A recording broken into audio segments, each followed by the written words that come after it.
Dahil sa mali umanong impormasyon mula sa mga tanod, maling sasakyan ang niratrap ng mga pulis sa follow-up operation sa isang insidente ng pamamaril sa Mandaluyong. Sa halip na getaway vehicle ng mga salarin, ang sasakyan magdadala sa ospital sa biktima ang hinabol at binaril. Dalawa po ang patay. At live mula mismo sa pinangyarihan ng insidente sa Mandaluyong, narito ang unang balita ni Bon Aquino. Bon. Yes, Ivan, dalawa nga ang patay habang dalawang sugatan matapos pagbabarili ng mga pulis ang sasakyang inakala nilang getaway vehicle ng mga suspect sa isang shooting incident sa Barangay Addition Hills, Mandaluyong City kagabi. Ang sasakyang ito pala ang magdadala sa biktima ng shooting incident sa ospital. Sa gilid ng kalsada sa Shaw Boulevard sa Mandaluyong City, napahinto ang AUV na ito matapos pagbabarili ng mga pulis sa isang follow-up operation kagabi.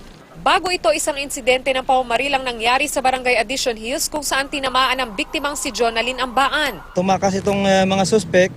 Ang ginawa ng pamilya, humingi ng tulong doon sa may isang construction wherein yung mga workers tumulong, kinarga itong biktima sa puting adventure. Ayon sa Mandaluyong Pulis, habang patungo sa ospital ang AUV, binuntutan daw ito ng mga tanod. Mabilis ang takbo, nadaanan niya yung mga tanod. Ang tanod naman nag-inform sa pulis na yung getaway vehicle ng suspect na nagpaputok ay yung adventure na puti. At ang AUV na magdadala sana kay Jonalyn sa ospital, ang siyang ang niratrat pala ng mga pulis. Allegedly, habang inahabol, nagpaputok din yung mga barangay tanod. So na-alarm yung pulis natin, nagkanda kami ng dragnet operation para ma-corner ang suspect. Not knowing na hindi pala itong sasakyan ng suspect. Sumisigaw daw siya na emergency, dadali namin sa ospital. Ng kararat-rat ng baril. Nagpatay-patayan na lang daw siya kasi baka barilin pa daw siya ulit. Dahil sa pamamaril, patay ang isa sa mga lula ng AUV na si Jomar Hayawon. Nasawi rin ang biktima ng naunang pamamaril na si Jonalyn. Sugatan naman sina Eliseo Alua Jr. na kinakasama ni Jonalyn at si Danilo Santiago. Nasa kustodiya naman ng mga pulis ang dalawang tanod ng Addition Hills na sinasabing nagbigay na maling impormasyon at 3 pang lula ng sasakyan na sina Ruel Distor, Simeon Lumbaw at Murray Jomar. Wala pa umanong umamin sa mga tanod na may baril sila pero isa sa ilalim daw sila sa paraffin test para matukoy kung sino ang nagpaputok ng baril. 9 na pulis naman daw ang nirelieve mula sa kanilang unit. Dinisarmahan at inassign raw muna sa Chief of Police habang gumugulong pa ang investigasyon. Gusto ko yung totoong lalabas at kung sino may kasalanan, mananagot lang. Kung sa nangyari, sino mong gusto ninyong managot? Siguro ang pulis kasi hindi man lang siya nagtanong, hindi o kaya pinaraman lang nila o ano, bakit na lang nila biglang rarat-ratin yung kriminal, hindi nila hinabol.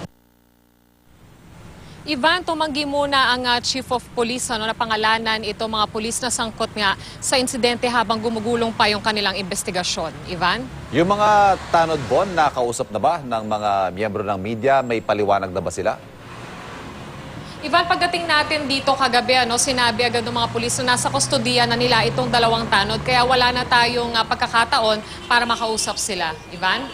Bon, yung insidente nangyari sa Addition Hills, the time that elapsed mula nung mabaril itong biktima hanggang nung mangyari yung niratrat dyan sa Shaw Boulevard, mahaba pa ba yan o talagang parang masasabi natin na hot pursuit operation ang nangyari dito?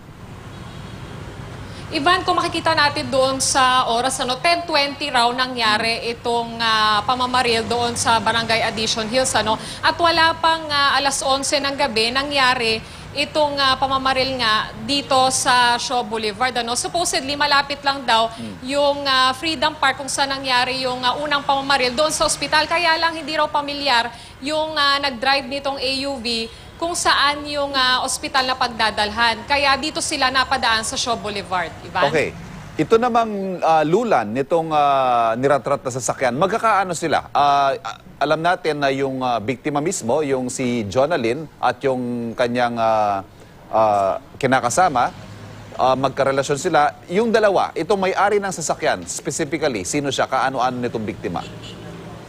Ang sabi ng mga nakausap natin, magkakaibigan daw itong mga to dahil nakatira sila o stay in sila doon sa isang construction site doon nga sa Freedom Park kung saan naganap yung pamamaril doon nga sa may Addition Hills, Ivan. So itong may-ari ng AUV ay nagbagandang loob lang daw para dalhin sa ospital itong ang nabaril na si Jonalyn. Ivan? Nag-ugat itong follow-up operation sa isang insidente ng pamamaril. Doon ba sa unang insidente na dapat yun ang hinabol nila? May suspect na ba at may motibo na ba? Na-establish na ba yun, Bon?